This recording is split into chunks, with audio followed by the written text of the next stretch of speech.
Should we just get into it? Yeah, let's get into it. I went to the Trump rally at Madison Square Garden. Not only ripped the Band-Aid off. Not only went to the Trump rally, I mean, went to the Trump rally. I didn't went, but peep this shit. What's up, dude? Special guest. Special guest. Look at that. Dude, shouts to Vish Bora. That's what I assumed. On here. He got you in, right? Vish hooked it up for me. Hell yeah! Well, I got special special guest. I got the special guest seats. Yes, I was in the special guest section. And one of our friends is gonna be like, I can't believe you got that. This is gonna. No, I know people are gonna be all kinds of whiny. I love it. Why wasn't Vish there? He was there. Oh, but he was doing some other stuff. I'm sure he was in some other area. He was creating it. He was doing the thing. He was probably part of the whole thing. Yeah. Damn, dude. Yeah, it was very fascinating to go. Well, you sent me some pictures of the Trump rally, and I don't think you'd have the same joy at your own daughter's wedding. Me? Yeah. It was so fun, dude. It was crazy amount. You know the way a Swedish tourist looks at an M&M store. Oh my God! This is the most crazy thing of all time. Store. A Skittles store, fine, sure, we'll give it to him. Skittles, oh my God, it's better than fish. Yeah, so good. You were vibing. I wasn't vibing. You were absolutely vibing, and not a bad way. I'm just saying.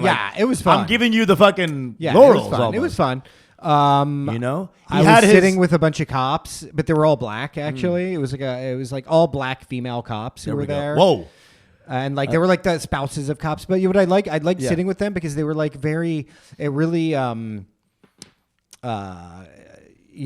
betrayed, but belied the whole concept of it's all white people, because it was actually just white and black people, black people and Irish people sitting together, because they were all cops and the spouses of cops. Hilarious. And shit. I mean, there were a lot of black people in the back where they were told to go to. So there was kind of a section, I'm sure, where they're just, then one lady. Dude, we were in special guest section. Yeah. All right. Special. Yeah. Special guests. It was cordoned off. Huh? It was great, dude. It was awesome. It's a spectacle, dude. It was a spectacle. Right? It was honestly, I went to it. WrestleMania. I didn't go because I'm brother, let's go. Well, dude, it's this is a historical opportunity. Sure. And I was I'm going to take advantage of that and go, right? These are the advantages of living in New York, is you can see something kind of historic once in a lifetime go down, probably once a day. Right. And as New Yorkers, how often do we actually take advantage of it? But look, if I have access to amazing seats at a historical event like this, I'm going to go. I know you feel the same way about Kamala Harris, how historical the event would have been. It would have been and so how historical. Would you have been so equally excited to go 100%. To a Kamala Harris poetry reading of a pink-haired lesbian who was the headliner. Here's the thing. Kamala could not pack the garden. Well, first of all, here's the thing. The truth is, you like things from the balls. Yeah. You're from the balls kind of guy. I am, yeah. So it's not about the politics of it or this guy's crazy. You just like things from the balls, and Trump is from the balls. Well, here's the thing. Kamala's ever since he had been around, and ever since I'd been watching the rallies everywhere he went, I was I want to drop acid and go to one of these things, because it's got to be an amazing... A wild time. Did you drop acid? I didn't, actually. I should have. But you know why? I spent 2.5 hours in line first. Right. I was that would have been hell. Yeah. To start tripping while I'm in line. It would have just been such a fucking bummer. I would have gone. I feel I didn't know that anyone was going to go. It's probably when you went, I blew my mind. I was of course this is where you're at right now. So I didn't trip, but it took 2 hours to get in, and this is in the special guest line too. Right. It wasn't just in the regular general admission line, which I think had to have been insane. Sure.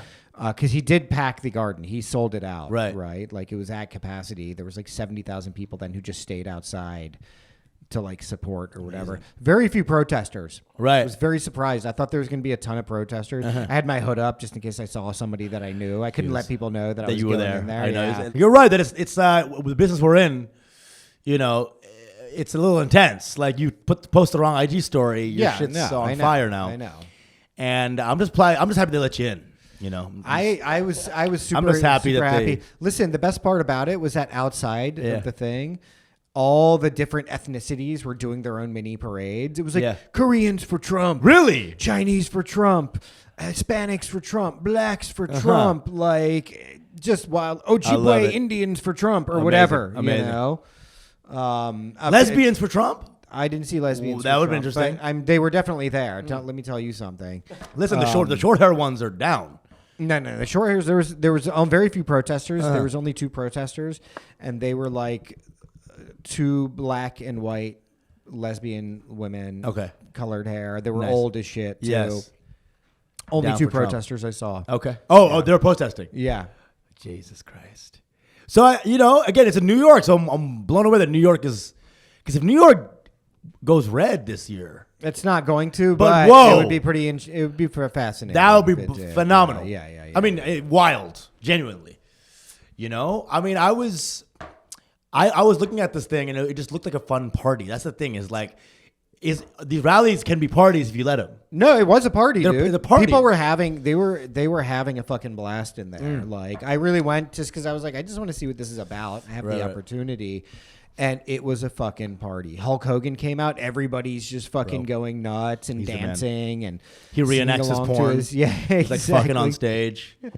Come here, brother. The Hulkster was there. All these kind of random people. The funniest part about it, though, is like the theme, the music that they would play for guests. It would be like, it would be like hard metal. It'd be like, Enter Sandman or something. And then it's like the guy who's coming out is like, hi, it's me. I'm the head of Cantor Fitzgerald, the finance firm. It's some dork, but they're playing like, and tonight, and the doctor never lands. Like, hi, my name is Republicans so-and-so for Crohn's disease here from Goldberg and Goldberg at Law. And we're just like, who the fuck is this guy? Everybody who came out. Does he refer to the song? It is absolutely an American dream tonight here, guys. Yeah. Bow to wow wow, yippee-ki-yay, motherfucker. Like, all I do is win. And then Dr. Phil comes out. You're like, this is weird, actually. You're outside the club because you can't get in. Yeah. Am I right, guys? Exactly. Come on. It was literally like, they were literally playing music like that. It was either like cock rock heavy metal or it was like pretty good hip hop.